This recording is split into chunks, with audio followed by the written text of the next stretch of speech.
Joining us now are, well, three whistleblowers. One is Kristen Caramo, who is an election observer from Michigan, who testified today. Also, Ethan Pease is a U.S. Postal Service contractor from Wisconsin.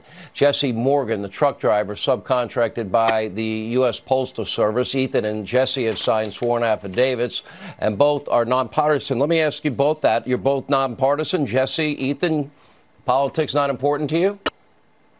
Yeah, I didn't vote this year, so I mean, go ahead, man.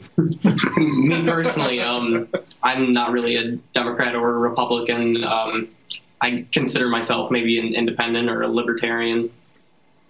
All right, Ethan, let you tell your story. You told a story today that you were working in Wisconsin around Election Day. Your job was to drive ballots to a Postal Service center.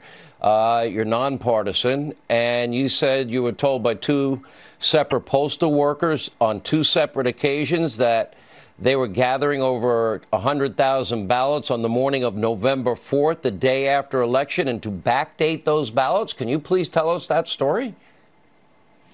Yes. So let's see, on Election Day, I had no ballots to take on Election Day. The day after the election, I didn't really think anything of it until the Postal Service supervisor asked me if I'd forgotten ballots the night before, and I didn't have any. So I was like, that's kind of a weird question. No. And then he explained to me that 100,000 ballots were supposedly missing in the state of Wisconsin, and an order came down to look for them from the Wisconsin-Illinois USPS chapter of the Postal Service. Yeah, and by the way, Ethan, you signed an affidavit. You know that if you signed a false affidavit, that you could be charged with perjury, correct?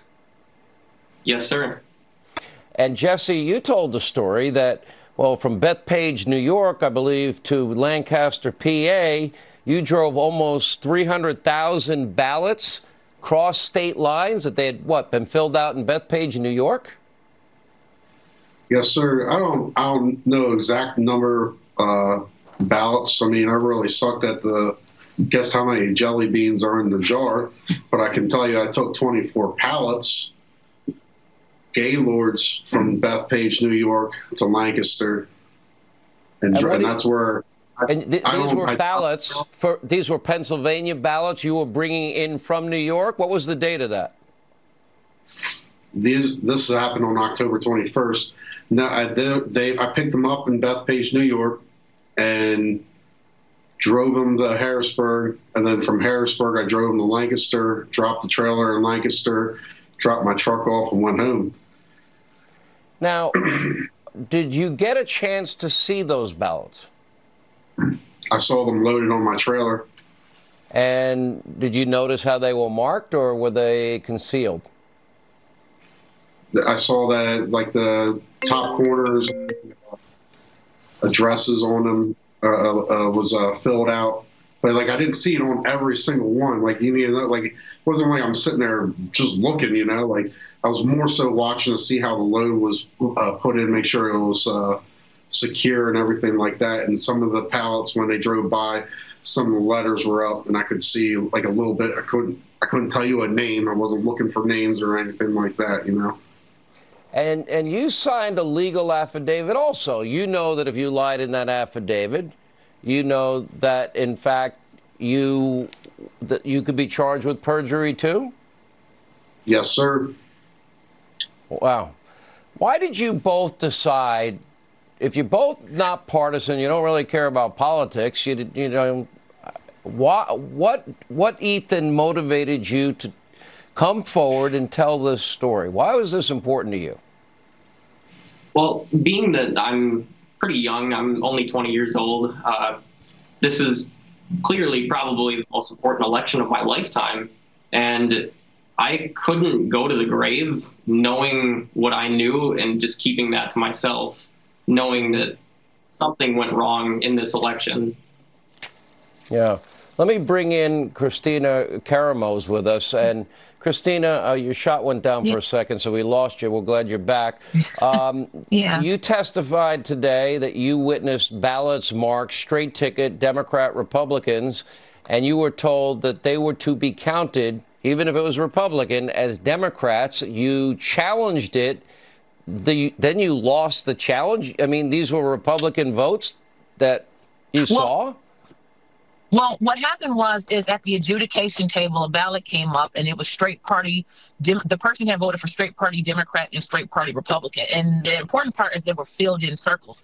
So that's an intentional mark. So like at the adjudication table, if there's some kind of inconsistency, say the person voted for more than they were supposed to for that particular race, or they didn't make it clear or was a mark, that's where they try to figure it out. Well, with the filled in circle, that's an intentional mark. The person didn't make any other votes for, say, judges, proposals, nothing else. And the poll worker just was like, I'm going to give it to the Democrats. And so I'm like, no, that ballot to be tossed out. And this person had previously given a vote to Joe Biden where a voter had voted for Joe Biden and the Green Party candidate for president, and she had given it to Joe Biden. So that's what heightened my attention.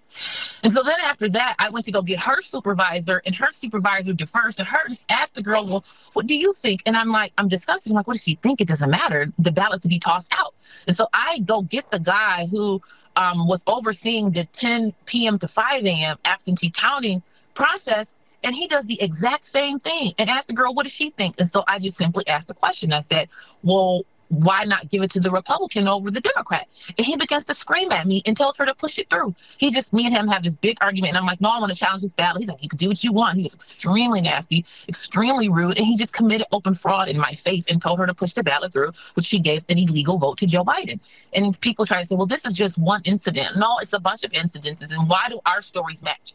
We had no way of coordinating these mass stories that all add up.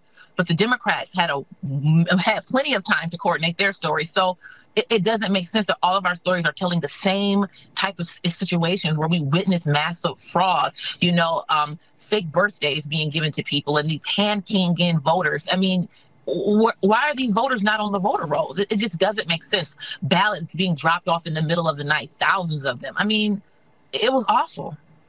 You're telling your story. You signed an affidavit also, like Ethan and Jesse, under the threat of perjury, right? You know that's a legal document.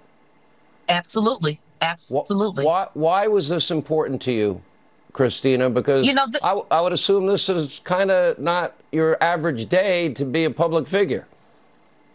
Yeah, the thing about it, Sean, is yes, I'm a Republican, but this is beyond Republicans and Democrats.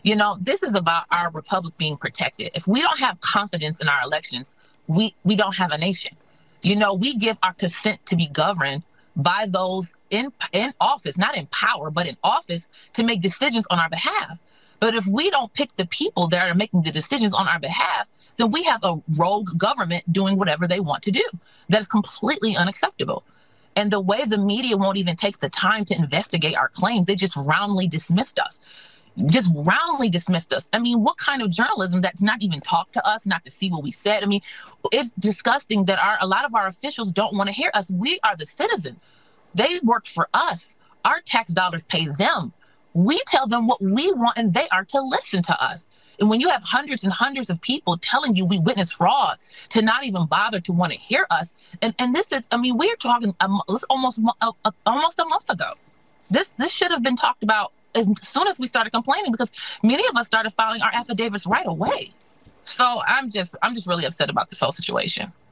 I want to thank you all for telling your story. I know this is probably not easy for any of you, and it's amazing how one whistleblower, every Democrat and everybody in the media wanted to believe and said was courageous. Now they don't want to hear from anybody else because of politics. That's sad. Thank you all, Christina, Ethan, and Jesse.